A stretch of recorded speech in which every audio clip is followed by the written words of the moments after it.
video too. Well, the dog, you go. That's You can not let him in. Come on, dog. What's your name? I think it's actually working. That's solid. He's 100% blind. Oh, He's bless not it. deaf. He's blind. I thought you said it was Oh, definitely puppy, No, he puppy, can hear. He just puppy, chooses this not way. to. He This chooses way. not to. Just let This him way. go. He'll. Mike can't handle dogs. I don't know if anybody's watching. You have a but- multitude of children. You can't handle a dog. Yeah, Mike. He'll want back out in just a minute. That's fine. Tell him He to- smells my dogs. All right. All right. We ready to get started? Sure. All right, we are live. Yay. Yay, we're here. This is Jeremy, and I'm here with my occasional co-host, guest host. I never know what to call you, but Friend. Call Mike me whatever you McElroy. want. And then we have a special guest What's the- in studio. Can I call this a studio? Sure. I mean, you're a I didn't buy national it. star. I So didn't does this pay count for as the a studio. And So, we're here with Rebecca Turner, best-selling author, so funny. noted A small dietitian town. with a good story. And we've already talked for about 20 minutes.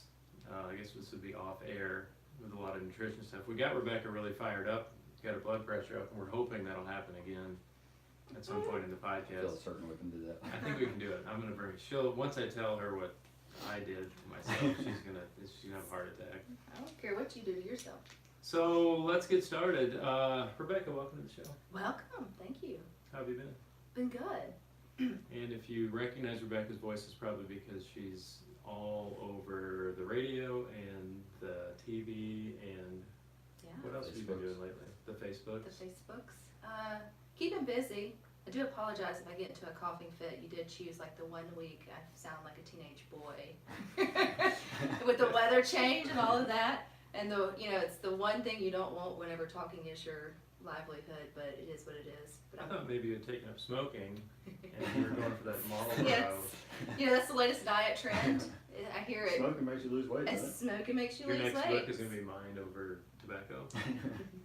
Yeah, I already accomplished that back at USM. You can't run very well with a hangover and a smoker's lung. I learned that quick. Are you sure? The Hangover? It seems like maybe I've tried that before. Yeah, I bet it wasn't your best time. I don't know. Could that be considered carb loading? Is that a thing? We'll have to talk This- about that.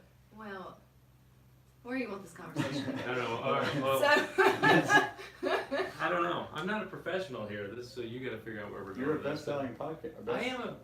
The Netherlands love you. The Netherlands does love me. We Shout talked out to about this a the little Netherlands. before. Somebody in the Netherlands need to reach out to you. Somebody in Iran listens to this podcast. I think it's the CIA's so podcast, now you have the government downloading your podcast. which is fine. Yeah. I mean, I'm cool with that. I pay my taxes for the most part. There you go. I've never been audited. Yeah, I have a big following in the UK. It's cool. Yeah, so I mean, I've made you international now. I mean, That's you're amazing. national, but I bet I have more people that listen to You me in the sort of look Netherlands than you international? do. Yes, several, but In I the can't name Netherlands? them off the Already top done. of my head now. She's already international. I actually shipped, somebody paid $20+ for me to sign it and then ship it to them somewhere in Africa. Ooh, So, I've been in Egypt. and it didn't make it, so I had to do it again. Where'd it go? And then I ate that shipping cost. I have no idea. I've never shipped internationally. Apparently, you have to write really it's more complicated than it's worth. To be honest with you. Somebody in Tunisia has your book right now. Probably so. Look what I found. Yeah. Oh yeah. All right, so Rebecca, you are what do you do? Oh, well, that's a loaded question. So by trade, I am a registered dietitian. I'm also a certified specialist in sports 2 times. So you have to recert every 5 years due to the changing of science. And that somehow led me into a love of communications, which led me into the radio. So I host 2 radio shows here in the metro area for Super Talk Mississippi, 1 statewide, 1 just locally. And then I do still the cooking show, Fit to Eat for MPB, which airs Saturdays and Sundays at 1 and 2, maybe some other times, I can't remember. And then I do a lot of freelance work and speaking and that kind of thing, and podcast and whatever gets thrown at me. Busy pays the bills, right? Does it? Cause sometimes I just feel Well, like I'm just really productive busy, busy. and then I'm like, how am I gonna pay this bill? Productive busy pays the bills, let's put it that way. So athletically, you had talked about just a minute ago being at USM and running. So did you start as a runner, and what do you do for fitness? Yeah, so let's see. I'm that typical in high school. I did cheerleading. I was a swimmer from the time, competitive swimmer from the time I was 5 all the way up till I graduated high school. I think I still hold some records at Terry High for the 50 free, but don't ask me the time. And the only reason why I still hold them is they no longer have a swim team. Let's lock that up. That's great. That is great. But no. So swimming was a huge part of my everyday life from the time I was 5 till school. I had cheerleading. I joke and say that I walked track in high school because they needed more people to complete the relay. And literally I got angry at the coach because I knew I'd come in last. So in typical teenage fashion, I literally walked my leg of the relay, pouting because I was 16 or 17 at the time and needed a good butt whooping. Is this considered a walk, run, interval? Or No. just a walk? This was a walk pouty. interval. This was a pouty walk, and now when he found out that I grew into being an actual runner, I don't know if he was more mad or like proud of me. I couldn't feel like, because he knew I could probably have done it then. We would have still come in last. That was the whole point. But anyway, I digress. So when I got to USM, I had been athletic my entire life for the most part, but I didn't recognize that it was exercise or that it was doing something for me in terms of physical health or at that time physique-wise, right? And so I thought about doing cheerleading at USM, but that just didn't pan out in its respect. So I started my freshman year like everybody else, no longer in organized sports. I'd never been in a gym in my life, so I didn't know what working out was. And quickly put on, well, let's just say I started in August a certain pant size, and by Christmas of my freshman year, Santa was bringing me two pant sizes bigger. There's a lot of things that went into that, of why that happened, but it was kind of my first wake-up call that something that had been removed from my life was fitness or exercising or being physically active, because I no longer had practices to make or competitions to do or those type of things. So I found my way there to the Paint Center on USM's campus, which is their fitness center, and started dabbling around and met a trainer there who became a really good friend, Trisha Larimore. She was an exercise physiologist student at the time, who was a big-time runner. And over a little talking, she convinced me to run my first 5K, which was on campus at USM. And from there, I was absolutely hooked. I now could marry my competitive nature of high school to just being fit and well as an adult. So that transpired into 5Ks and then obviously half marathons, which I ran my first. I've always been the type that, let's just put it this way. I didn't want the wedding to be all about my husband, or my fitness journey to be all about the wedding, whichever way you want to put it. So I scheduled my first half marathon was the Mississippi Blues half marathon. I want to say it was the inaugural one or the one after on January. So it was after my wedding in October, because I didn't want to fall into the statistics of you just get fit for your wedding and then you fall off the bandwagon. So I wanted to give myself a goal that was after the ultimate goal, which was to fit into my wedding dress. And then from there, I trained for that one by myself, and then I was hooked. And I knew if I ever wanted to run anything longer, I was going to need support. So I got into the local running community from that respect. And just sharing this kind of quickly with you, that transpired. I ran for as long as I wasn't pregnant, and then I got knocked up. See. Sometime once we moved back to Jackson, which was a great thing. We were happily married for 5 years. It was bound to happen. And I thought I was going to be that girl who, I was going to run through my pregnancy. I was going to run a marathon and then pop out the baby, woo, whatever it may be. At the finish line? At the finish line, whatever, photo finish. But I had the best OB too, and she told me that I could do anything I wanted to that I was doing prior to pregnancy as long as I was having fun. She said the moment it's no longer fun, that's when you know you are no longer able, capable, or should be doing it as a pregnant person. That's just generally a really good lesson anyway. Well, that is a good lesson. And so I remember I was about 5 to 6 months pregnant, making my loop outside our home and stopping. And I remember putting my hands on my hips and looking up at the sky and going, who in the hell am I doing this for? This is terrible. And it just wasn't fun anymore. And I just wasn't that girl who could keep up training and running the way that I wanted to. And so I reached out and found some other things, which led me to Body Pump, which was my first taste of anything on a bar or sort of related with that. I finished out my pregnancy with that. And lo and behold, I told you it was a long story, but lo and behold, like many women, you want your life to be just like it was pre-pregnancy. Post-pregnancy, you think you're superwoman. Now the baby's on the outside. It's going to be a whole lot easier. Oh no, it's a whole lot easier when the baby's in where it's supposed to be, not crying, not needing anything. It's easier much to more, keep an eye on them. yeah, much more in your body. complicated. So hold on, pause. I'm going to start coughing. Women think a lot more about their actions than guys Yeah, I do. think so too. Yeah. So I quickly realized I couldn't marathon. I told you it may happen. That's okay. It's just that tickle. And so I had to find something else that, because in my mind, if I couldn't run for a 20 miler, it wasn't exercise, right? Because I had come from that marathon training mindset. Is that wrong? Yes, if you have a baby Okay. and you don't have someone home to watch it for you. All right. Shout out to Claire. We're gonna talk about that too. So anyway, long story, I was looking for something that I could do in an hour. And that's when I found CrossFit, which was the first time in 28, 9 years of my life I'd ever picked up a barbell or done any sort of weights. And that changed the trajectory of the next 5 to 6 years of my life in terms of what physical fitness was, my understanding of how the body works, and what so many women are sort of missing out on and misunderstanding. And so you're really active in CrossFit now. No? No, I no longer CrossFit, so I CrossFitted for about 3 years and found that I didn't have the time to be good at everything, which really sucks. And in CrossFit, to be good, you have to be good at everything.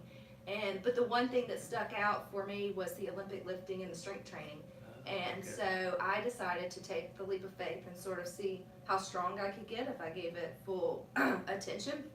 And for the last, I guess, a little over a year, I've been working with Mississippi Barbell, which is Olympic lifting, strength, and all of that. And I hold the state record in Mississippi for the Master Women's Division for Olympic lifting. Wow. That's pretty impressive. I was the only one that did it, but that's okay. State record in swimming and what? State record, whatever. That's So- okay. I know a lot of friends that they just started making state records for ultra marathon distance. So a bunch of people right off the bat did a 50K and they all got a certificate. And they're like, yeah, but what? I'm like, it still counts. It Yeah. still counts. You're in counts. the record books, and then you have to come back and keep it up or whatever. Oh wow, so that's quite a transition. So Yeah. you've gone from runner to Swimmer to runner. swimmer, runner, CrossFitter, Olympic. Yeah, and I still have my. There's a heart. If I ever left Olympic lifting, I would go back to CrossFit. But I was gonna say, well, what's next? Is that what's no, next? I have found something I believe in, something that challenges me, something that I can do in my garage. And I think it's a missing conversation for so many women, which is the strength component. And I'm here for a while, Lord willing, and my back doesn't give out. And we can talk about that too at some point, but I think Mike probably knows better than this. I think a lot of women are intimidated by No doubt. strength training, especially once they're like, they'll like functional fitness stuff. That's okay, because that's everything that women have been, all the branding that's been geared towards, or the promotion stuff that's been geared towards women is all like, you just need to do 1,000 In reps the of last 6 light months, you weights. look like a man now. Yes, I am very gnarly. Totally, yeah. I have chest hair. Yeah, when you came in, I'm like, hey, Ronnie. Well, that's Rebecca.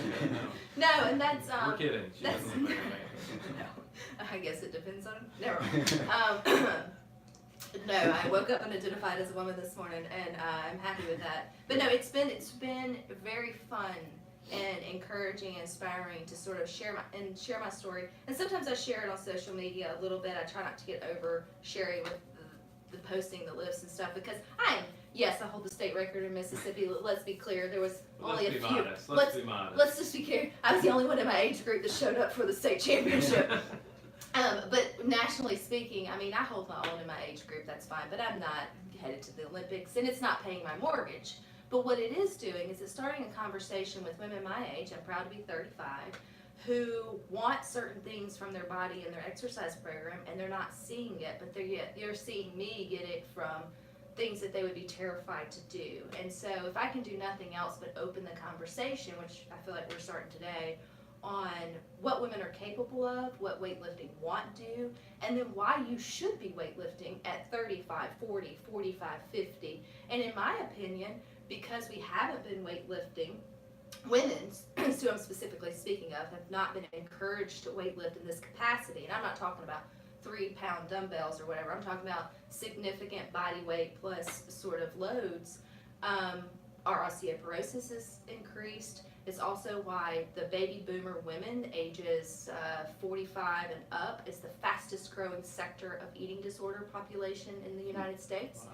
Because they come from the 80s, which was all cardio, no fat, no whatever, and they lost their only ability to burn calories, which is muscle tissue. So once you lose that postmenopausal, then you literally have to just keep reducing your calorie Are intake. you saying they're developing eating disorders? Yes, they're that developing late? eating Wow. because, 60s to new 50, Yeah. 50s to new 40, our women now want to keep looking good, feeling good, all these things in years.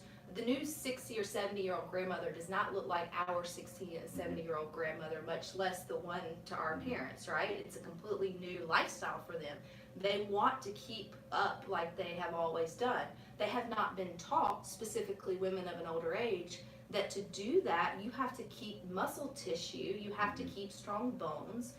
You can't just keep taking away food. So without the proper education, those women postmenopausal who want to still go and do, they're secretly starving themselves because with that change, with the age grade, you're automatically losing muscle tissue anyway due to just lifespan. So now you're fighting an uphill battle. You don't even know what fight you're fighting, and you're keeping to take away food to stay at a weight you feel comfortable in, and lo and behold, you're 60 and you're anorexic. I think this is a good transition into what is considered healthy. We talk about, if you always read, I've seen some of this in your book too, but what exactly is healthy? We want to live a healthy lifestyle. And I think what you're saying is, healthy includes things like strength training, obviously. Well, if you look up the definition of healthy in the Webster Dictionary, it's defined as without disease or injured. So right there, that leaves a lot to the imagination, right? But what you can grapple out of that, I would say, that we could all agree on, is a lifestyle that creates, you create a lifestyle that removes or prevents or intervenes or manages chronic illnesses, diabetes, hypertension, high cholesterol, those type of things, and that prevents or removes or repairs injury. He's fine. Which is going to be taking on any sort of or fitness adventure that's going to cause you to be injured. Right there, a lot of women think, oh, if I weightlift, I'm going to blow out a knee or blow out a back, or, you see this kind of stuff too. And we're talking about safely doing these type of things. So from there, the definition of healthy really becomes so individualized, it's where it gets lost in sort of the fray. Because whenever I was seeing personal clients, the first question I would ask somebody is, what is your definition of healthy? And it would be like deer in headlights back to me, because they were like, well, I'm coming to you to tell me that. I can't tell you what your definition of healthy is. I can tell you these parameters that you should be striving for, but how we get there is completely different. I mean, but yes, if you want to ask me, I fully am now 100% convinced that some form of strength training, whether it's even if it's just body resistance, but some form of resistance training is a part that I now ask people before I even start asking them what they eat. Because the longevity of a quality of life depends on your bones and depends on your muscles. Food plays a significant part in that, but I can't feed you muscles and I can't feed you strong bones. That comes from a physical force that food can't do for you. I think if we look at like high level, big picture, common with your story, that I talk about a lot is fulfillment. And you've gotten, if we talk about exercise or nutrition that we're going to get into, is getting fulfillment from, and this is kind of like you were talking about understanding why you're doing it.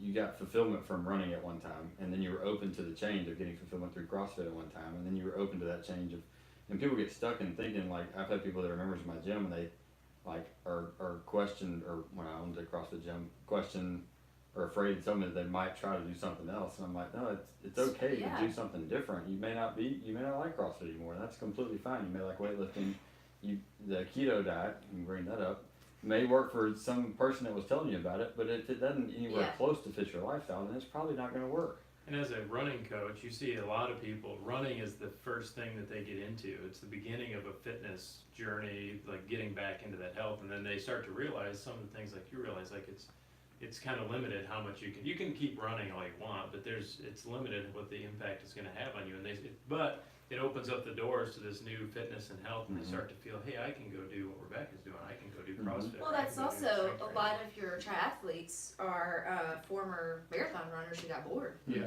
You know, and they were just looking for a different stimulus. Very few people start in triathletes. I mean, as a triathlon, unless you have, you know, the former swimming skills or whatever. It's usually running is the gateway kind of fitness into other areas, for sure. We've talked about that before on this, of people joining running groups or CrossFit gyms or whatever to lose weight, and realize that, you know, they're beating their head against the door because it's not the way to lose weight or get their body composition that they want, and they don't enjoy the activity. So it's like, Oh yeah, I've spent, you know, years working specifically, I can say Fleet Feet as well when Stinky Feet was around, and with your groups, the first thing usually out of my mouth in terms of weight loss, I think a 5K is possible, but a half marathon, or marathon, or anything over that is a terrible tool for a weight loss. I say that to Terrible! people, in fact, people that join and say, I want to do a marathon, why do you want to do it? I want to lose weight. Well, then they're not going to make it. No, At 'cause first, I mean, it's not a good, physiologically, it just doesn't make a whole lot of sense. And then I mean, you can emotionally, do it, but emotionally and mentally, it doesn't work. Those two things don't go together that well. no. They just don't. No. Now, if you want to come in unhealthy and say, I want to complete a marathon for the sake of, you know, physically being able to extend my body in energy for 26.2 miles and hooray and get the medal, absolutely. But you are going to get discouraged if your idea is to leave with a thigh gap and abs at the end of And 26.2 that's really miles. my job as the trainer and the coach, to transition the people that come in there into being fulfilled by the actual activity that they're doing, and to see the results, but in a different way. They can see the emotional results, the mental results, they can see the friends they make, the community they join, and that usually will lead to the positive thing, the things that they initially were looking for. But just saying, I'm gonna look at a marathon training plan and run it and go do it, they're not gonna well, make you it. talk about in your book the dream body, people having the dream body, and what, you know, marketers and stuff put out there, and what we see on Instagram and stuff. And it's interesting that the dream body typically is not the healthiest body, No. and that's what people, there's a disconnect between what is healthy and what is the dream body. And yet, whether it's Rich Froning, whether it's the Ironman world champion, whether it's the top bodybuilder, if you took their lab work or whatever you looked at for health, they're probably not healthy, but people want to look like that because they think that it's going to get them health. I'm so that's, you know, I've often have said that you can manipulate specifically My Medium Nutrition to get just about any physical result that you want, but that doesn't mean that it's a healthy result or that what you had to do to get there provides long-term good health. So just because it works doesn't mean it's right, is sort of, or Why are you healthy. looking at me? No, I just had to. Well, you're But I would, for those that are listening though, this is a good time to sort of pause and give you a little bit of homework to do, which I do talk about Mind Over Fork, is really thinking about your definition of healthy, because this becomes your anchor, this becomes your litmus test, and it is as individualized as the husband that you choose, the spouse you choose, or whatever it may be, or the way you parent. We all have a litmus test or boundaries. As a Christian, we have the moral and ethical boundaries that keeps me from doing dumb things, or at least going too far over the board. Well, my definition of healthy keeps me from veering off to fad diets that maybe I see a friend doing, or picking up some random fitness trend du jour that comes through that doesn't line up with my goals and where I'm headed. So for me personally, I'm an all foods fits kind of girl. It's why I developed the Rate Your Plate. I I developed in Mind Over Fort Racher plate from a disordered eating mindset. I needed a tool plate from a disordered eating mindset. I needed a tool that could help me just put the food groups on the table without having to count calories. I put the food groups on the table without having to count calories. I can't count calories. I'm an obsessive type person. It leads me in a wrong direction. But I want something, I want a boundary to keep me from going overboard. That works for me. I'm also always going to be a strength athlete, but at least from here on out, or strength exercising will always be a component of that. So I'm probably not going to take up, Zumba or some of these other things just to try out. So now when I have all my friends around me choosing new things and trying things out and telling me about how it works for them and the great results that they see or whatever it may be, I'm going to celebrate with them for that, but I'm not going to jump my ship and my definition that's working for me just to give that a go, because I'm pretty darn secure in my definition of healthy. And it also involves a little Chardonnay. It also involves some chips and salsa, because at the end of the day, I'm very aware that no matter what I do physically, it's not going to pay my mortgage. So I am not going to sacrifice all the things that bring me joy just for one less pants size, one more 5 pound or 1 more kilo on the bar. But you have to know what that is for you. So let's talk about nutrition and health as it pertains to nutrition for performance and nutrition for everyday life. And one of the reasons we bring this up is, well, let's just go right into your favorite topic, which is like fad diets, keto, carnivore, stuff like that. So back in April, people who listen to the podcast will have heard this. I wanted to test. I had never really, nutrition was a realm I had just never gone into. I always ate, a balanced diet. I ate good foods for the most part. Of course, I was always fine. I've had a healthy relationship with food. I'll eat cake if I'm at a birthday party, Right. But I'm not baking myself a cake to eat the whole cake. So drink something after to get rid of the cake. Yeah, I'll drink some tea afterwards, which offsets it. We'll talk about that too later. But so then in April, I decided I'm going to really go extreme, and I want to test. I want to really do some kind of nutrition concept that is really, really extreme. If for no other reason than I want to see what happens. I want to see if I mentally can do it. I want to change my relationship with how I deal with that. And I thought for performance, I really needed to take the next step, and that was going to be the way to do it. I needed to, for performance, I wanted to lose some weight. I wanted to reduce my body fat and see if I could grow stronger at the same time. So I chose a carnivore diet. I was pretty strict about it for 30 days. It was really low Define carb. what that means. I basically eat steak and eggs all the time, and bacon. Mm-hmm. And And of your course, first week was a 100-mile week. and that was my second week. Okay. So the second week on, I also went out to run 100 miles in a week, which then I ended up eating some carbs just because I was like a crack addict. I wanted to go to Jimmy John's and get some of that doughy white bread. I think it was my body speaking to me. Yes. But I got all the results that I wanted. I've kind of stuck with it. I feel great. I'm leaner. My performance is just as good or better than it's ever been. Is it healthy? I don't really know. I mean, No. I'm mentally healthy. Physically, I feel fantastic. But how long has it been? Since April So how many months is that? 6th. So the smart ass in me would be, get back to me in 2 years and tell me how you feel, 8 right? months. So, Yeah. or 2 to 5 years, because so much of the fad diets will give you quick results within the first 12 to 16 weeks or whatever, and you feel amazing, right? And then you start to your body starts to adjust and then plateaus off, and then you think, oh well, let me hop on the next train. And so really, it's hard to tell if this would last you for the next decade of your life.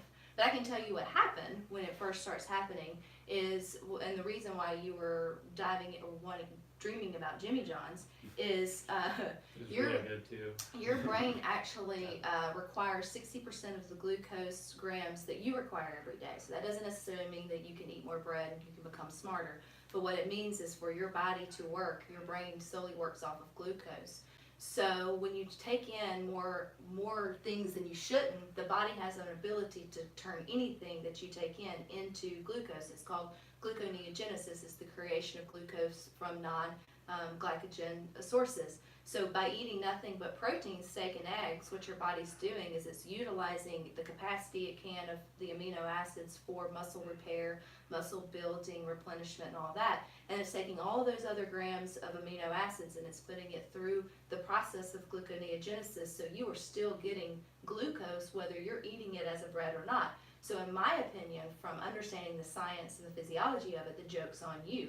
You think you're removing a food group, but your body's going through a back door to get what it needs to begin with. Sure. So from where I sit, I'm like, why in the hell not just eat the potato with a smaller steak and just give your body what it wants?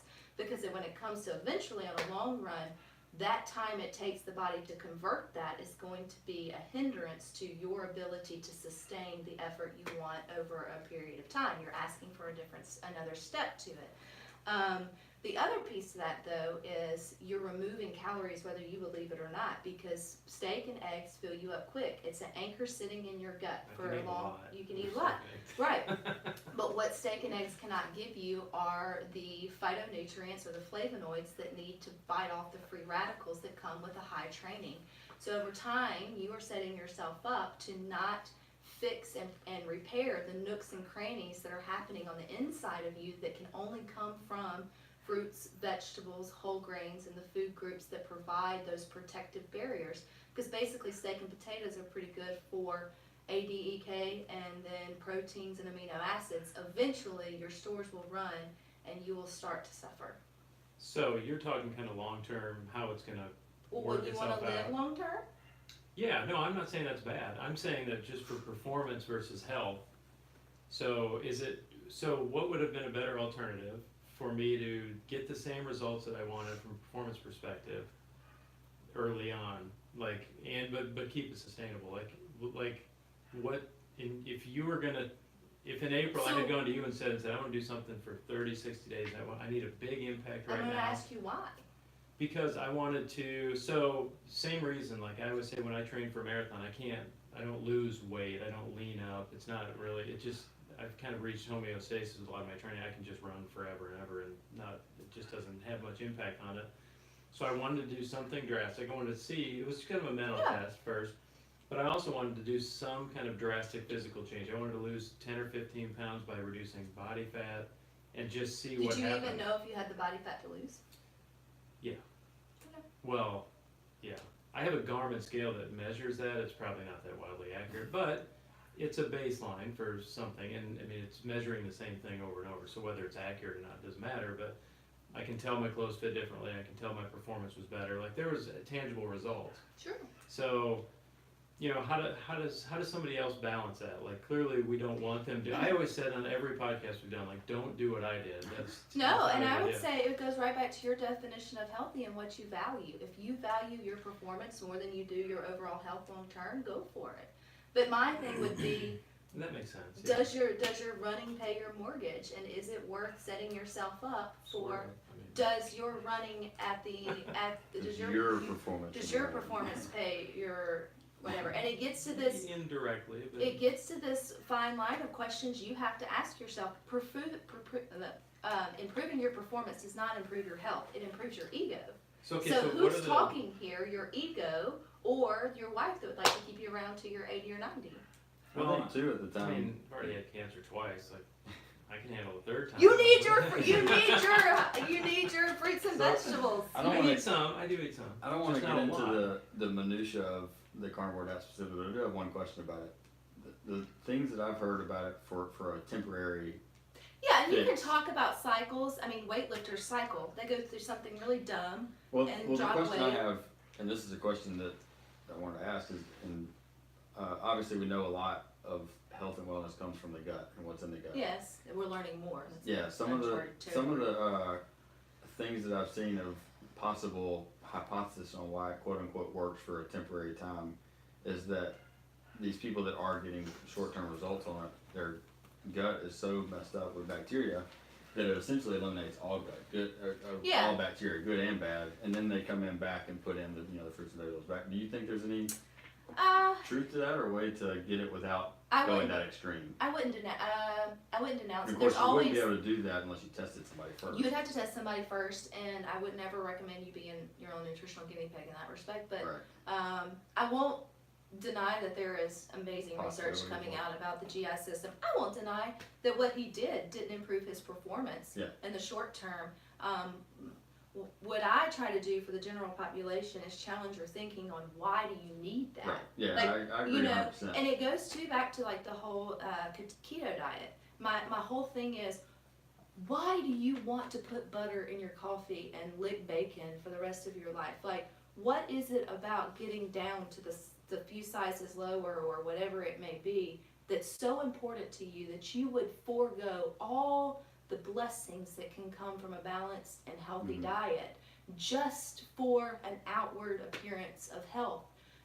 Whether it works or not, like, why are you so emotionally attached to needing to run faster or needing to do better Right. to the extent you're willing to sacrifice your health Yeah. for it? Like, that's a huge question that I think is not being sort of analyzed and talked about. Yeah, and that's the have written down goals, fulfillment, and then now what? And that's kind of what I try to lead clients to as well.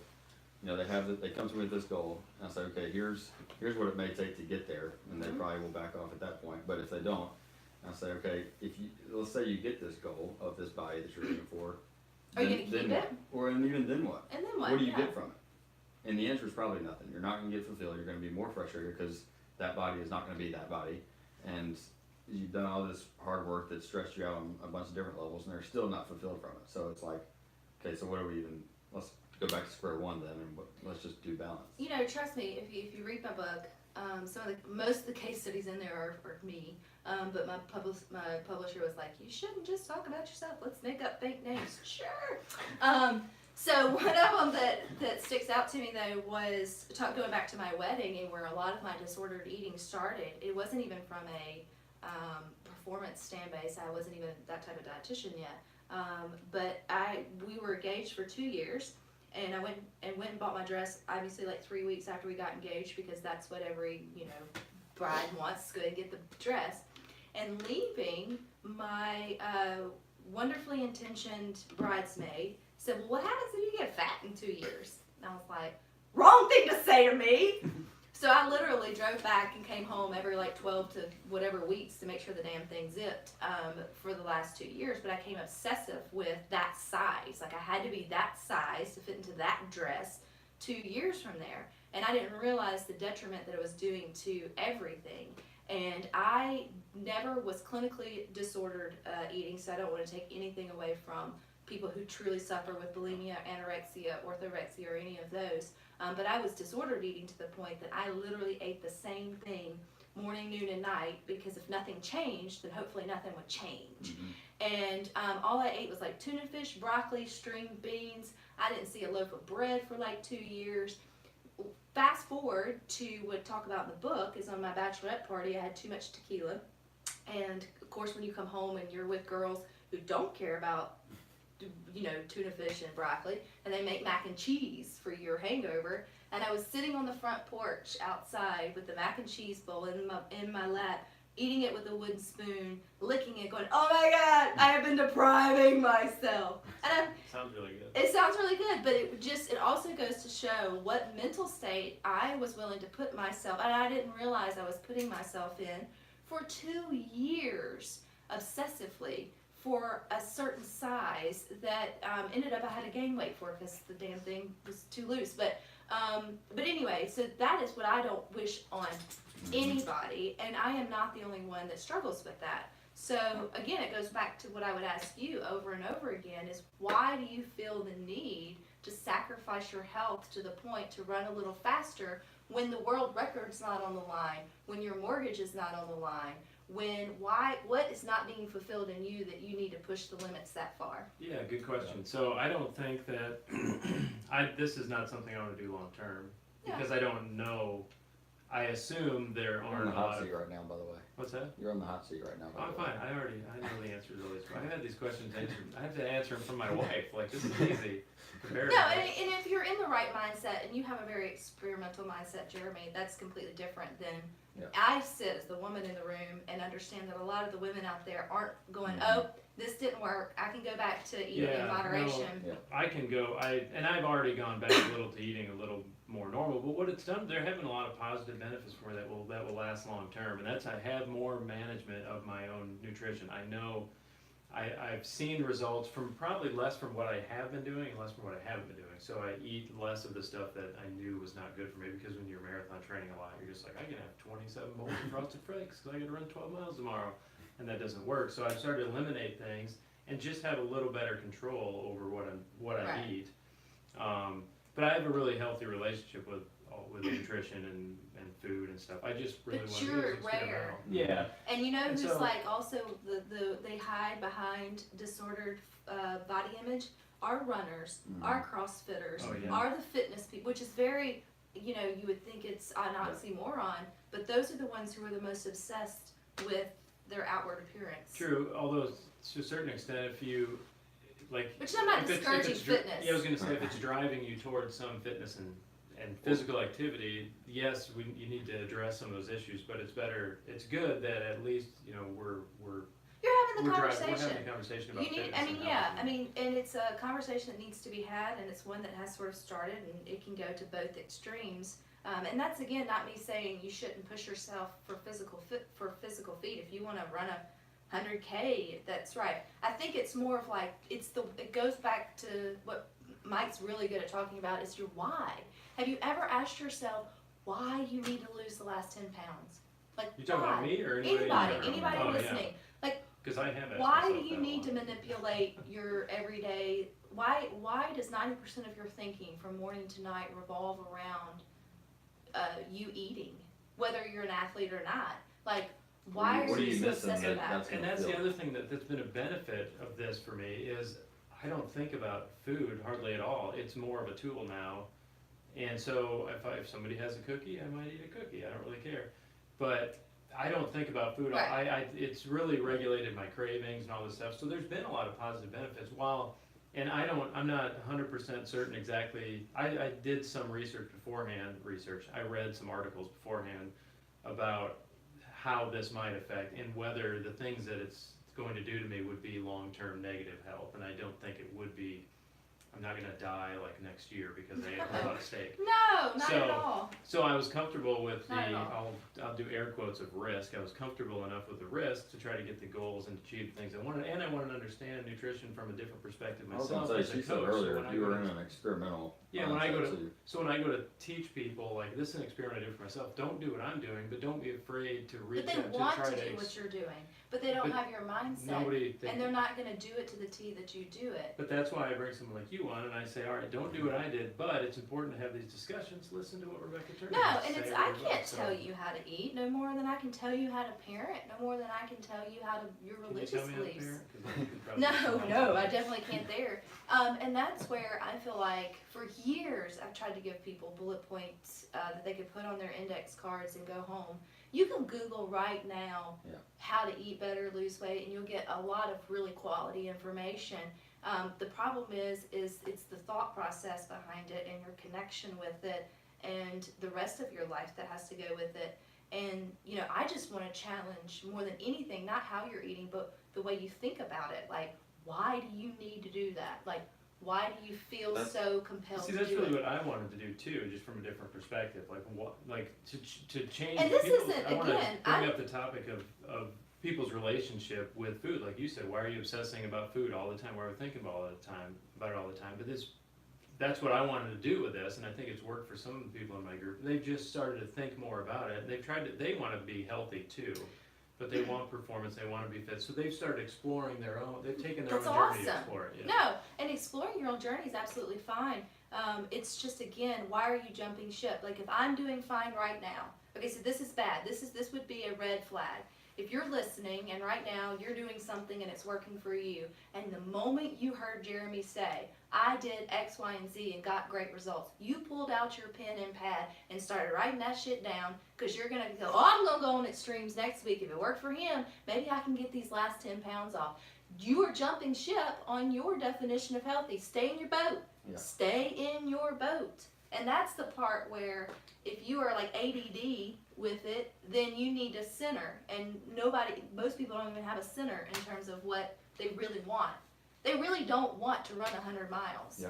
True, but some people, well, they may once, and there are some that legitimately may, but the general public don't want to put in the effort. And when I present this kind of stuff, They don't understand the effort. it's more of a controlled environment too. I'm not just broadcasting to the masses, hey everybody, look what I did, and then this is what you need to do to be healthy and fit and strong. That's just total nonsense. So it's a controlled environment that people I'm talking to, and as a way to lead them down their own path. You may have some guy in the Netherlands who's eating a carnivore diet now. You know Well, what? and He'll it's probably fine. just PR'd his marathon, and then he He's probably right. got a sponsorship deal. And Well, this kind of Burning my book. not segues, it is kind of the same topic. You talk about in your book conscious eating and eating with awareness, which is kind of what we're talking about a little bit. And so can you describe that a little bit more of how you talk about it in the book? So Just getting people to be one aware. of the main problems that I've seen from everybody, or that I would work with, is we are so busy and nobody's willing to let go of anything else to make another area of their life better. And when it comes to eating, you cannot improve that quality part of your life without being conscious about what you're actually eating. And so with that comes the monkey brain, and the fact that your brain cannot have but one thought at a time. And so a lot of our obsession with mindless eating, or our addiction to it, is the fact that if you have a go mindset, your brain can't think about you can't think about all the worries when you're sitting there popping in, chocolate covered raisins or whatever it may be. Your brain stops, pauses, and focuses on what you're eating versus what you're worried about. And it's a mental break. It's the same, you could get the same from a walk, you could get the same from stretching or whatever it may be, but oftentimes eating is the most enjoyable thing. So your brain becomes addicted to the break and will look for ways for you to stop and mindlessly snack, because all you're doing is you're trying to stop the noise in your head. This one conscious, and the other is just being aware of what you're putting in your mouth. And If you ate lunch and then you can't recite, like if right now, could you tell me what color your underwear is? Because there's a lot of people who couldn't. Right? Like, that's a legit question, because that's a very personal question. I don't care what color it is. The I answer didn't is ask you if you fuchsia. were wearing them. I asked you what color they were. Mauve, But maybe mauve. legit, like if you could make it to lunch and you were asked the question, what color's your underwear, and you didn't put that much consciousness into getting dressed, you just went in there and started throwing things on, your morning's too busy. And if you can't tell me what you had for lunch, your lunch was too busy. I can't wait, say it again. Like if you don't I was thinking remember what something your else. last meal was, because you just ate it. See, there, I solved that problem. I never have to think about that. I'm like, It was bacon, meat. eggs, steak, eggs. It's so easy. Every time. It's So some kind of meat. I talk about, and I was trying to figure out how to say this before you came in, but like I talk about eliminating a lot of those mindless decisions, or making more decisions mindless throughout the day. Food not being one of them, but clothes being one of them. So making as much of that automatic where I'm not thinking about it, so that we do have more brain power to either do work or eat. But also we talk about a lot of getting people to sit down and consciously eat their food. But the other thing that you mentioned in your book that I was kind of more referring to is actually going to the store and shopping. Not just going through and getting your normal foods that you're used to getting, but taking the time to look at and explore new foods. All right, let's take a little break there because we're going to split this into 2 episodes. So this is our break. Now let's go into that question and I'll edit it later. Well, you bring up a good point in terms of like. I need to repeat the question now? Yeah, repeat the question so that we know. Here, I got an idea. Okay, so we left off the first episode of the podcast with Mike asking a question to Rebecca.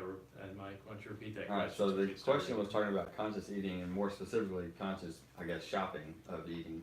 So not going into the store and just getting what you normally get, but actually being aware and being present in the store of maybe exploring new foods. And you also have to go ahead and make peace with the fact that doing things differently is going to require more brain power. And going back to the fact that we are overloaded, right? So you do a lot of things on autopilot, whether you believe it or not.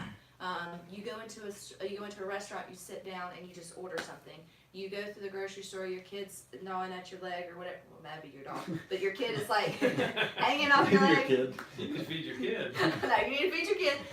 He's a And carnivore so too. the easiest thing to do for your brain and your anxiety is just to go through the grocery store and pick up what's normal, what's natural, right? But just because it's normal and natural doesn't necessarily mean that that's just how you wired and how you are. It just means you're going to have to make the conscious effort to sit down, make out a new list, go ahead, accept the fact that it's going to take you twice as long in the grocery store the first time or two that you explore the new routes, and that's all part of it. And the brain, and also go ahead and accept that your brain and your body are going to fight every moment of that because it wants you to do this all through your life, do this to what's easy and what's comfortable. And when your brain gets into a routine like autopilot, most of us can get in our car and drive to our job and not remember how we got there. Like you get in your car, you start thinking about the day's to-do list, not saying that you were drinking or driving, but literally you get home and you go, did I use my blinker?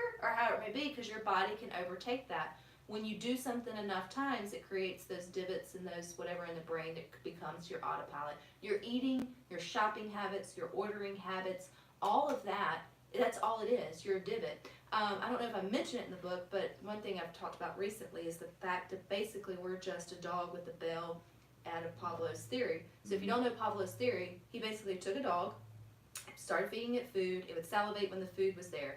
Great. So then he added a bell in. Prior to connecting or conditioning the dog, if you rang the bell, he would look at him sideways. All right, it's cool. But enough times of the bell being rung while the dog was being served dinner, he made the conditioning and the connection. And these are the associations that I talk about in the book, your associations with food, that now when the dog hears the bell, he salivates knowing that food's coming. We're coming up, I don't know when this podcast will air, but we're coming up into the holiday seasons. You can look all around you and look at how you are just a dog with the bell and food, because from conditioning, from marketing, they have now gotten you convinced that Santa drinks Coke. Like, who now when you think of Christmas, you think of Santa Claus, and what does he have? No more milk and cookies. He's now got a Coke, and that's from years of conditioning you to think that that goes with that. And so we're all conditioned to be triggered. So if I'm having a bad day, the first thing I want is a glass of Chardonnay, right? Like that's always worked for me, or whatever it may be, your ho-hos, your Twizzlers, or whatever it may be. So you have just created a conditioned response to a food, but really all you're wanting is relief from the stress inside. So when people start to say things and you read blogs like, harness your sweet tooth by eating Greek yogurt and berries, or whatever it may be, but really you want a bowl of Ben and Jerry's, what you have to understand that's happening is you are conditioned to want the entire experience. All right, let's do another trick. This is one of the best ones. Okay, we're literally sitting here a week before Thanksgiving. When you go and sit down for your meal on Thanksgiving, you're going to have a turkey dressing, you're going to have mac and cheese, you're going to have roll, you're going to have sweet tea, you're going to have your friends and your family and the whole smells and everything, right? Like it's the whole experience of Thanksgiving. You can see it, you can smell it, you can taste it, you can feel it. It's a complete experience. Now, if I took that exact same meal and I gave it to you on June 5th, 2019, and walked you into a room and sat you down, how awkward would you feel about eating the Thanksgiving meal on June 5th, 2019? Because the rest of the components aren't there. You've been conditioned for that meal, for that purpose. The warm and fuzzies that come with your sit down family. and say, hey, this is our Thanksgiving meal. You would be like, Why are we eating weird, this? why are we eating this? And so it comes with everything. Yeah, You would I would eat eat it, but I would make a but comment. it wouldn't It give would you the feel weird. same I'd response. make a comment about it. And so that is just a conditioned response. But what's the cool part is if you can be conditioned in one way, you can be conditioned in the other. And I get so angry when I hear people say, that's just how I'm wired, that's just who I am. No, that's who you're conditioned to be. You can uncondition yourself. You just have to be committed to creating these scenarios time and time again to recondition yourself. to go for the walk instead of the donut, to reach for the hot tea instead of the Chardonnay, to order something different at your favorite restaurant, even though you walk in and you smell it and you feel it and you see the person beside you eating it and enjoying it. And then it becomes your new autopilot normal. That goes back to the consciousness and awareness, and the power of habit talks about that Yes. all the time of and like you said, slowing down and recognizing, instead of just saying that's how I am, recognizing what happens right before you choose to eat that dessert, or right before you choose to do this or that. What's the trigger that makes you do that? And then once you can recognize the trigger, then you can start addressing that. So recognize the trigger and automatically have something in your head of what I'm going to do instead. Yeah, because this whole idea that you can remove the trigger is ignorant, because you're gonna have a bad day. Your boss is easy gonna example say, that we talk about in the book of getting in your car and wanting a cigarette. right. And it's like you're gonna get in your car, so You're you gonna can't get in your remove car. that. You So you can't have to remove have something. What am I gonna do as soon as I get in the car? Right. And have a different. I thought of it this morning. I was driving my son to daycare, and I was drinking my coffee, and the guy beside me was drinking coffee, and I was like, why are we so ingrained? Like, I wake up in the morning, my alarm. Some of that's the stimulus that comes from the coffee. Yeah. I know, but I could drink decaf and be just as happy. No, well, then you're weird. I wake up to the coffee pot. I can hear the little. You've been conditioned. I know, it's so part of your. conditioned. Well, and going back to the whole house thing, if you don't believe me and you've ever moved, you become reconditioned to that route home too. Like, so if you're at your home long enough, you're going to be able to autopilot your way home, and then if you go back to your next house, You've never done that? you're not like totally with your eyes Okay. closed. But too, if you think about it, you go to a new city, maybe you're traveling for the holidays and you wind up in a new city, you are much more stressed out and tired by the time you get there, because you actually had to be thinking about where you were turning and what you were doing. So should people? I mean, what's the lesson here? Do people need to try Be to? aware that this is wake up. normal. So I've reconditioned myself with my nutrition plan to that every morning I go for a run and I do my workout first, and then I get to eat bacon and eggs. So really, it's another argument for why my nutrition plan is so excellent. What's the argument? What's the argument? I reconditioned myself, so I have to exercise You first. reconditioned yourself You to do can something exercise different. You first. could have I done it exercise to first, donuts and yeah. ho-hos. Yeah, you could exercise first and then go eat donuts. I think the Come main on, it's a good try. the main thing that I would want people to understand is change is hard. Like, change is hard. I can't change that. There's no plan on the planet that changes the fact that change is hard. And so when you find yourself in those moments of wanting to fight back and go the other route, not read the labels or whatever it may be, or revert back to just grabbing the donut at workout and make the egg white omelet tomorrow or whatever it may be, then that's where I want you to stop and go, okay, this is just part of it. I'm just in a new house, I'm at a new location, I'm starting a new thing. Eventually, this is going to become home, and I'm going to know what to do, and my body's going to respond and react if I do it enough times.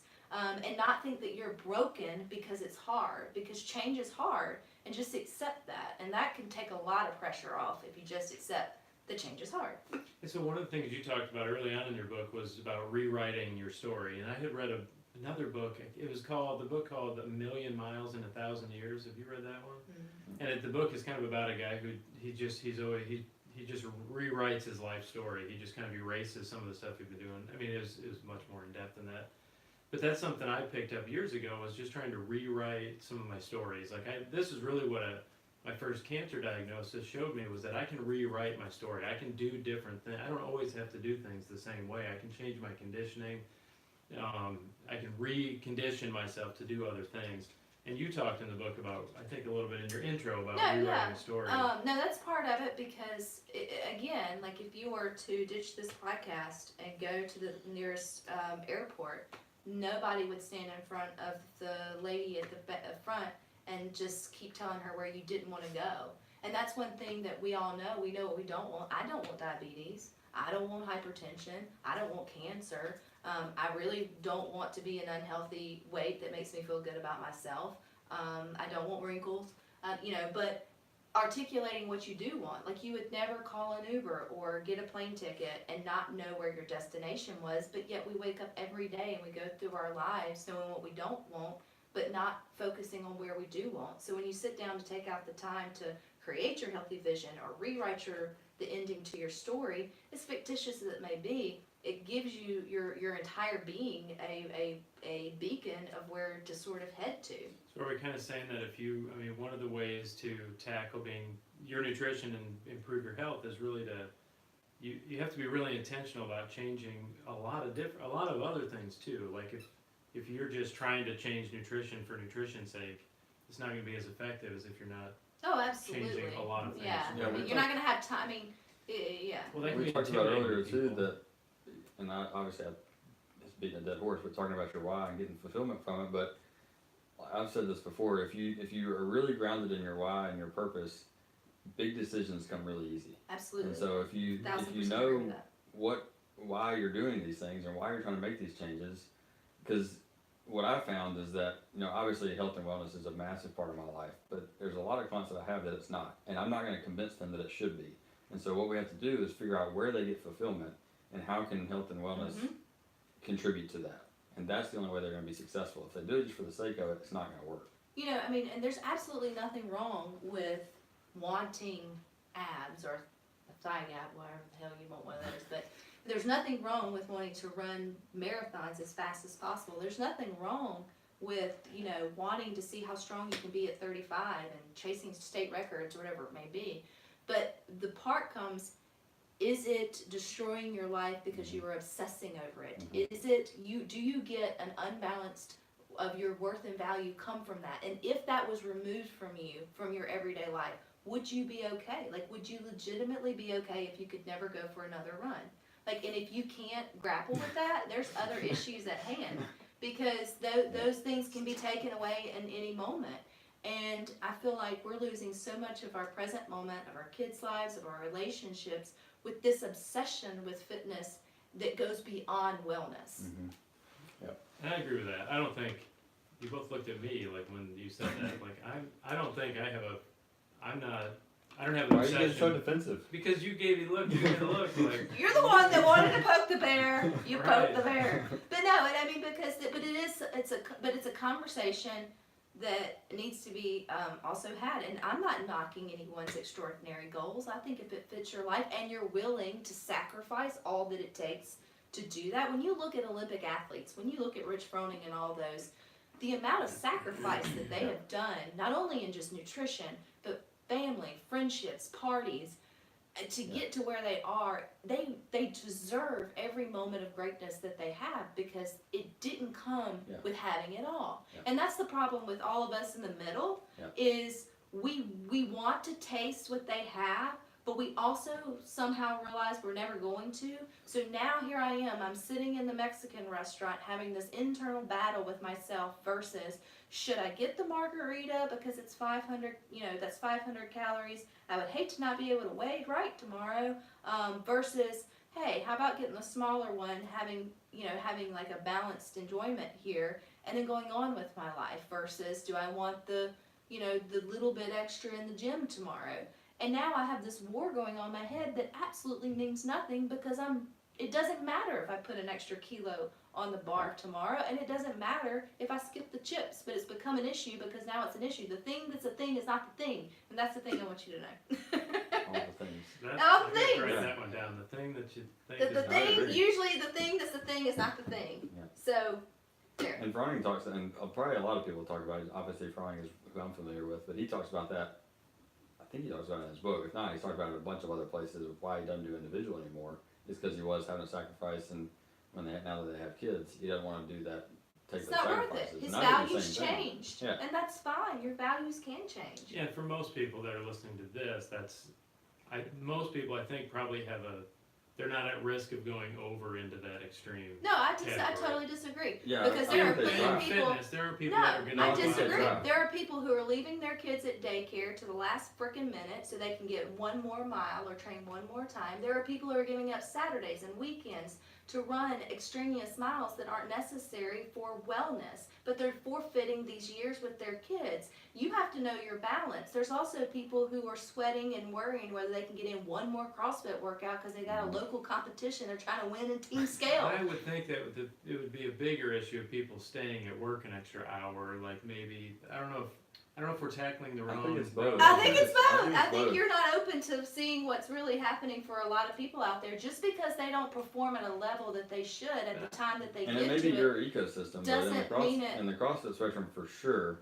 there is there's an people that unbalanced don't recognize relationship. that their goal is completely unrealistic and unnecessary. Not even I unrealistic, don't but think. unnecessary. See, I don't experience that as much with. I mean, most of the time, I have a harder time getting the people to actually complete the things they want to accomplish a goal. Well, and CrossFit has this cult type feeling, and Absolutely. it creates that.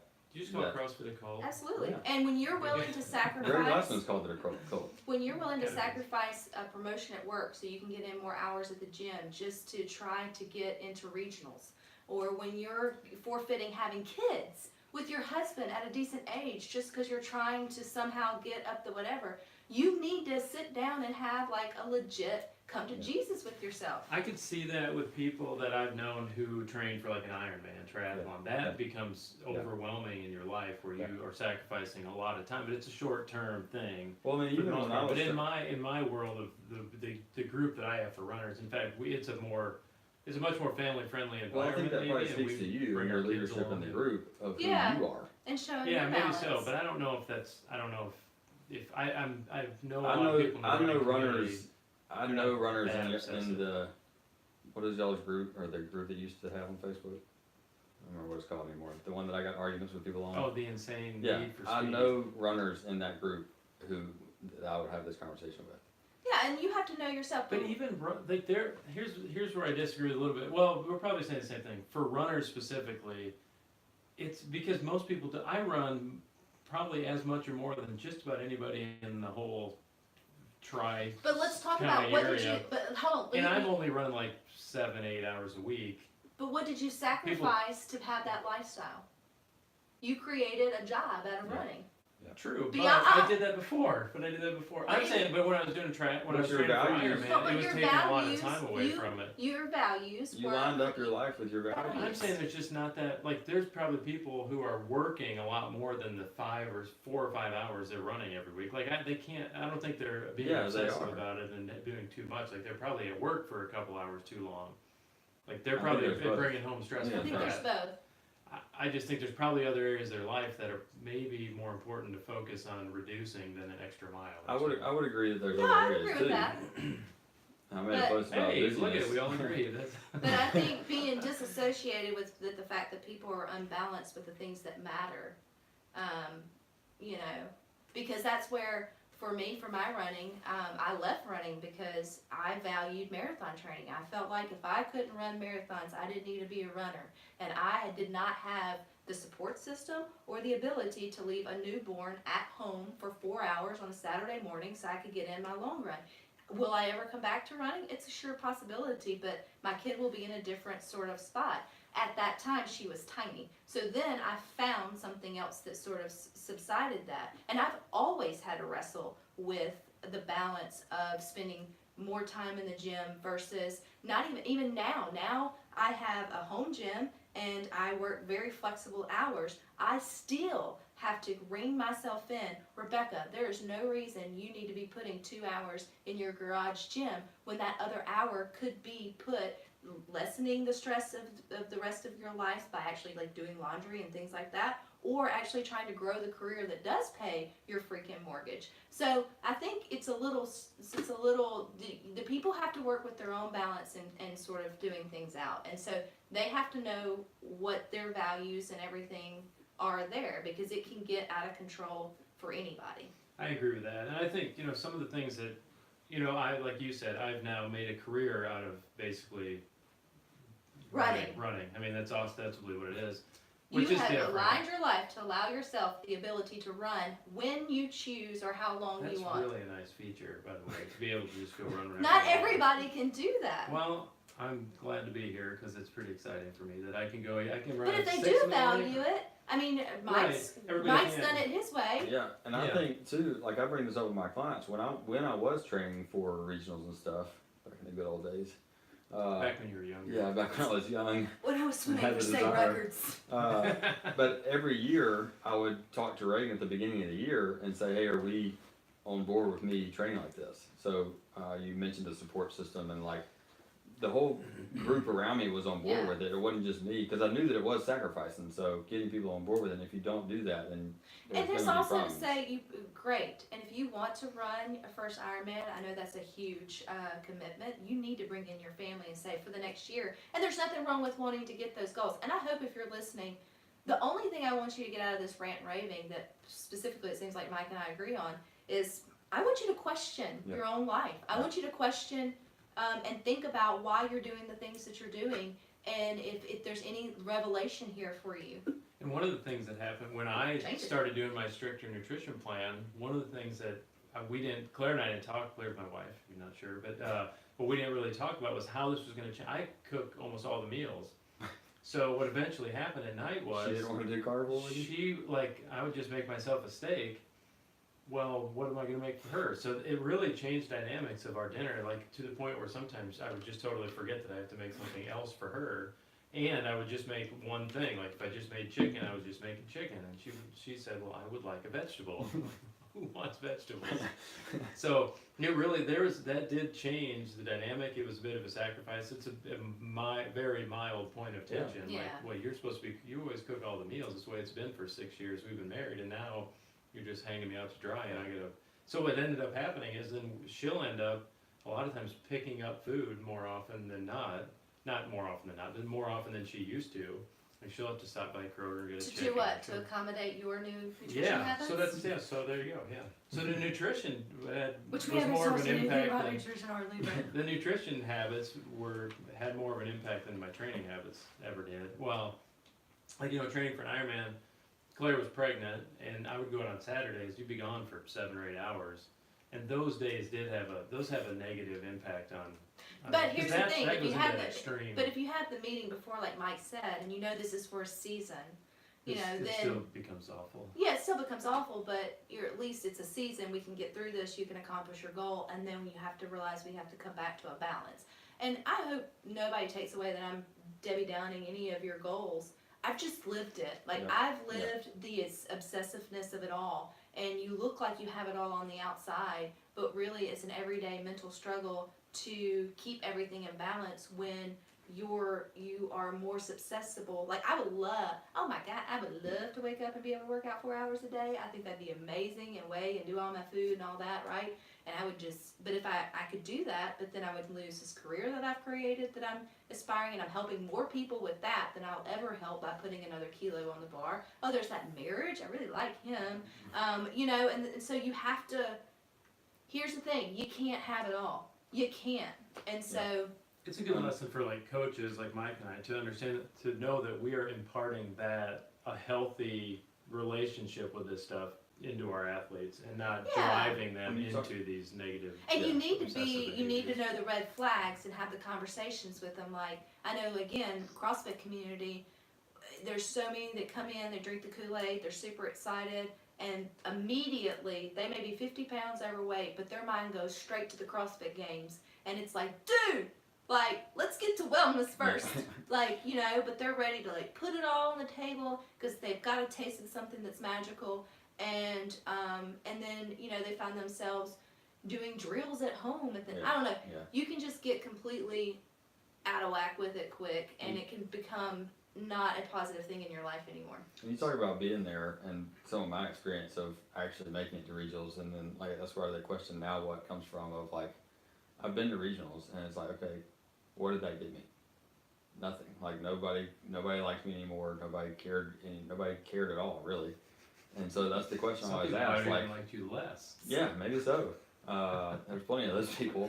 But I mean that's where the question comes from is like when you get this goal that you accomplish, now what? Where does that get you? And where do you, is that And what if you're the even fulfillment searching is for? all you wanted, again, Yeah, I mean, it's that's just great. a balance. It goes back to like you have to know your why, and it's okay to be okay with just being healthy. Mm-hmm. It's okay It's a really to hard enjoy battle for me. It's okay. Absolutely it is. I mean, that's why I haven't picked back up running, because there's still this standard in my head that if I'm not marathon running, then why in the hell would I want to run, Yeah. right? Same standard. Why am I not crossfitting? Because I can't be good at everything. I don't have the time to put in it. That's a personality issue. I'm Yeah. very aware of that, and I need you to be aware of it too, and lighten the load on yourself just a little bit, that it's okay just to do fitness because it does provide you fulfillment, because it is a healthy thing. You don't have to make it some life's purpose like we have pretty much. I'm gonna say this is coming from 3 very competitive people. Yeah, I mean, for sure. Like I'm not competitive. I have wrestled with that. I mean, ever since, you know, I mean, I was born a competitor. So for me, it's just finding what does that definition look like at 35 with a 6-year-old and a marriage and a career that I enjoy that provides more fulfillment, financial security for the house than me weightlifting. So I don't know where you are on time or where we Yeah, are no. on notes, but I've got Instagram questions and we've got the original question that brought this whole thing even together. The good news is I don't live far. I mean, Oh yeah. we haven't So talked let's- anything about nutrition. I am so sorry, But it's been really good stuff. you wanted Yeah, it's you wanted the perfect. passionate me, and that's the part. That's what we got. I'm gonna start talking about keto diet here, and we'll really get Rebecca fired up. So, No. so the original, and like I said, I've got Instagram questions too. I don't know where we want to go, but the original question that There's people actually watching. Are there? Maybe people watching? Negative, 0. Oh, I don't have any real followers. Well, Zero likes and 0, 0. what's in the black box? That It's says the time. Oh, I was like, we have 100. that's on. This is on YouTube, and I don't That's have any followers. It's just another way of recording it. No, that's fine. So one of the questions Like a was, broadcast. or the original question, I guess, we'll start there, was putting on muscle and losing fat at the same time. And not necessarily is it possible, but the challenges possible? that come with it, right? So- So the challenge that comes with it. It started with our friend Monty, who has been on the podcast once or twice. It came at us with a question of, but his question had a preface which said, "We know that you can't add muscle without adding fat," and then blah blah blah. We don't remember what the question was.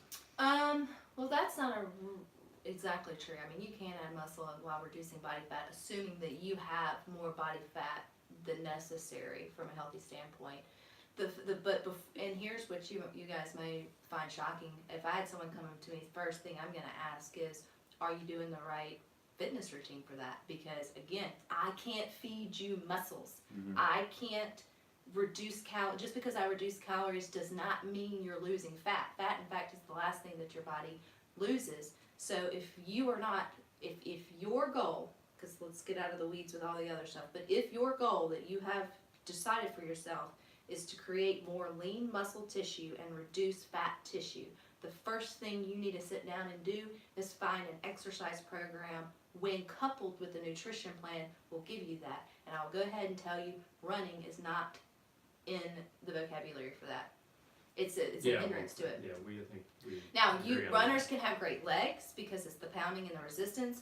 You may have great abs from holding up your upper body and swinging your arms for long distances. You may look a little toned, you may look a little whatever, but that doesn't mean that it equates to muscle tissue or strength in that respect. You're not building muscle by run. You're not Right. building musle mass. Or Unless volume you're by running running. heels, which again is a form of like That's like strength training. strength training.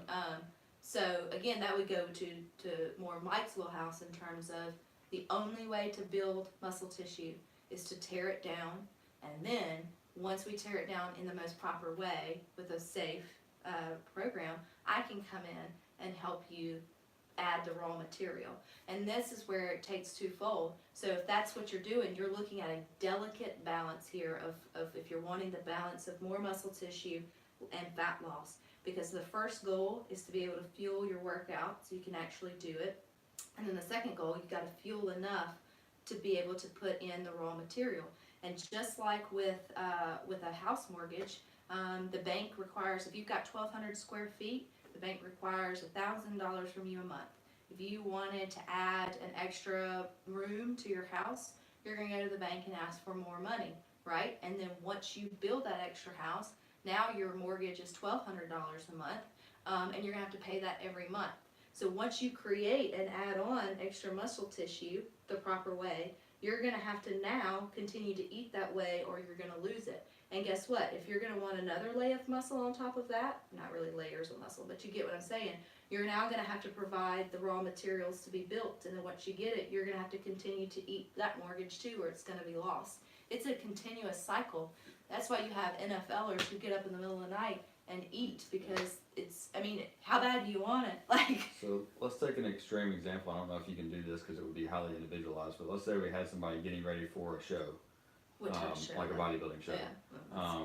And they're, aside from all the cuts and the blah blah blah that's not anywhere close to healthy, let's say they need 5% down, but they also need to put on a little bit more lean tissue, and they've obviously been eating a pretty well balanced diet. What are possibly some key points that they would have to, that you would tweak in Okay, their nutrition? so I mean, and again, let's say this is not a healthy approach to life, Right. but the first thing you're going to do is you're going to remove the sodium from your diet. Number one, you're going to go down to fresh fruits and vegetables that have no thing that will make you retain water, but you already know that, you're already doing that. No matter what you do in terms of wherever you are as an athlete, you have to get in enough protein. Protein should then become your number one macronutrient that you're worried about, because without amino acids, you cannot repair, you cannot restore, and you cannot rebuild muscle tissue. So where you in the carnivore diet kind of has a bright light in this respect is you go overboard with it. So the body is by none getting enough protein to repair and stimulate muscle synthesis. It's using the rest of it for glucose, which you could have had a baked potato for. However, whatever. I like steak better. Whatever, but it's not a better diet. But you're knocking off the protein. You're getting enough in terms of that respect, because if that drops, then muscle building cannot repair, and a muscle that has not been replenished cannot repair. So the first step is you have to replenish the muscle before the muscle will ever think about being repaired, before the muscle will ever think about being rebuilt. So you can't put the cart before the horse. So you have to make sure you're getting enough protein to cover step 1, and then getting enough protein left over just to cover steps 2 and sort of steps 3. And then once you get to step 3 and it's a nice remodeled, you're going to have to make sure you're getting in enough protein consistently to keep the son-bitch, or it's going to start going back down. So then that's where a whole area of nutrition gets up for debate. People think it should be high protein, high fat. People think it should be high protein, low fat, high carb, or whatever it may be. But at the end of the day, the science is kind of conclusive on, as long as you're getting enough calories to support what you're doing, okay, then comes enough protein to support the muscle that you want. The rest is pretty much up to the individual whether the remaining calories becomes, there really is no magic portion. If you prefer avocados over rice, then you're gonna lean towards eating fats instead of carbs. If you're more of a carbs over low fat, that little ratio down there is really up to the individual, and it doesn't show a whole lot in science. What does, you have to have enough calories to pay your mortgage, and a percentage of those calories must be enough protein to cover the cost of repairing and restoring. The rest is pretty much individualized. And obviously quality would be better in terms of health. So essentially it's calories and protein. And then, obviously this is assuming you're already at a pretty good standpoint. Yes. And you know that it's not healthy. And then the rest of it will be individualized either by a nutritionist or just whatever you like. what you like more. Yeah, I mean, there is no, that then, whether it's 10% carbs, 20% fat, whatever, really comes down to what keeps you full and what keeps you happy. So that's the macronutrient answer right there. Yeah, because there is no like magic breakdown from that. Now, if you want to talk about, and let's be honest, bodybuilders and fitness physiques, while they look great, they are not functional. Yeah, most people don't realize that bodybuilders on stage are like doing everything they can just to stay upright. Yeah, not to pass out. So do not, I mean, that's not functional fitness. Those muscles don't really work very well. Functional fitness may not even be functional fitness, but that's a whole other topic. We should talk about that. Let's see. I was going to talk, but there was a study, I just saw it on Twitter this morning, and I meant to make a note of it, but I forgot, but it was talking about all calories not being equal, and I think that's kind of what you were just talking about. I mean, you had talked about nutrition being so personalized, so how can somebody, so that you were kind of speaking about it in response to, can you build muscle and not increase fat or whatever. But then how does somebody use that? Like, how does somebody personalize their own nutrition and make sense of that? Because it's hard, and that's why there's the dietitians and nutritionists and things out there. Hire to help you. Rebecca. Hire Yeah, Rebecca. higher nutrition. And there's programs out there that do it. Number one, bar none, I would say a good 70% of people out there, which is going to sound contrary to belief, you're not eating enough. Like, you're just not eating enough. Like, you're not even getting, remember what I said, a replenished muscle cannot restore and rebuild. So if you're not eating enough to replenish, then you're never going to get your body has one job. Your body wants to survive. Yep. Giving you muscles, your body really doesn't give a shit about. You want the muscles. So it's cherry on the top. You've got to give the body all it needs to survive and thrive, and then it'll think about, oh, well, we'll create a little bicep for you, a little ab for you. Wait, did you just say that 90% of people are not eating enough? 70. She said 70 to 70%. 90, I give it. Yeah, Aren't eating absolutely. enough? I would Not agree. eating enough. I would agree with Or they're that not eating enough of they're not eating the right balance of stuff. Like 90% of people aren't eating enough. Yeah. Food.